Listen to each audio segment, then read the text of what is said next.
UP में लाया जाएगा हरियाणा का विनिंग फॉर्मूला।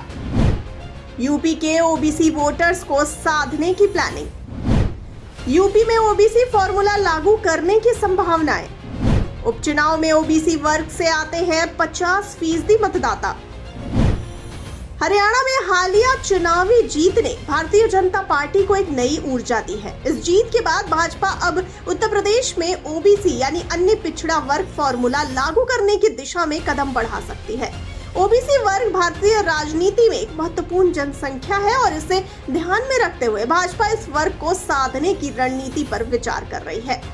सबसे पहले तो जान लेते हैं हरियाणा का परिणाम और ओबीसी वर्ग के बीच समीकरण।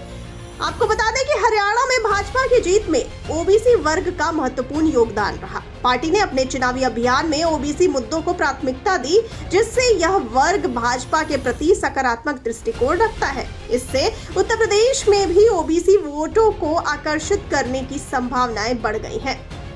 अब जानते हैं उत्तर प्रदेश की राजनीतिक स्थिति क्या है। तो आपको बता दें कि उत्तर प्रदेश देश का सबसे बड़ा राज्य है और यहाँ की राजनीति में ओबीसी वर्ग की भूमिका अत्यंत महत्वपूर्ण है। पिछले चुनाव में ओबीसी के मतदाताओं का झुकाव समाजवादी पार्टी और बहुजन समाज पार्टी की ओर रहा है। भाजपा को अपने आधार को मजबूत करने के लिए ओबीसी वर्ग को आकर्षित करना जरूरी होगा।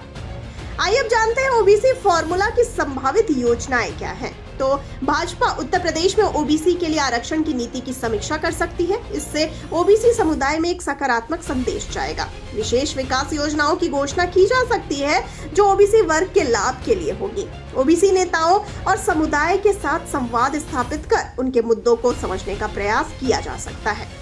आइए अब जानते हैं चुनौतियां क्या क्या रहेंगी। तो आपको बता दें कि ओबीसी वर्ग में विभिन्न दलों के बीच प्रतिस्पर्धा है, जिससे भाजपा को चुनौतियों का सामना करना पड़ सकता है।